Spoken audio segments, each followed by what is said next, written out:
एक बार एक राजा शिकार के उद्देश्य से अपने काफिले के साथ किसी जंगल से गुजर रहा था।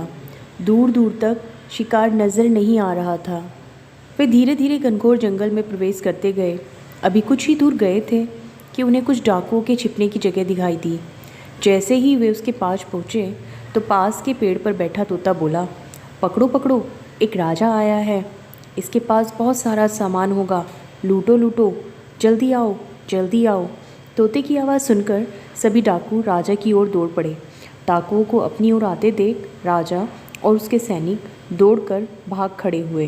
भागते भागते कोसों दूर निकल गए। सामने एक बड़ा सा पेड़ दिखाई दिया। कुछ देर सस्ताने के बाद उस पेड़ के पास चले गए। जैसे ही पेड़ के पास पहुँचे कि उस पेड़ पर बैठा तोता बोला, आओ राजन, हमारे साधु महात्मा की कुटी में आपका स्वागत है। अंदर आइए, पानी पीजिए, विश्राम कीजिए।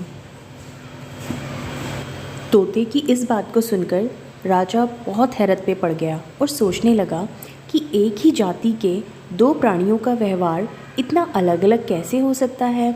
राजा को कुछ समझ नहीं आया। वह तोते की बात मानकर अंदर साधु की कुटिया की ओर चला गया।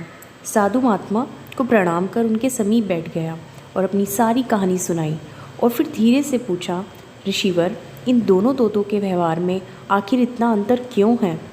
साधु महात्मा धैर्य से सारी बातें सुनकर बोले, ये कुछ नहीं राजन, बस संगति का असर है।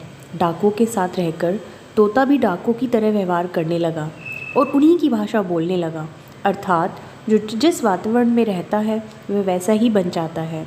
कहने का तात्पर्य यह है कि मूर्ख भी विद्वानों के साथ रहकर विद्वान बन जाता है, और अगर विद्वान व्यक्ति मूर्खों की संगत में रहता है तो उसके अंदर भी मूर्खता आ जाती है।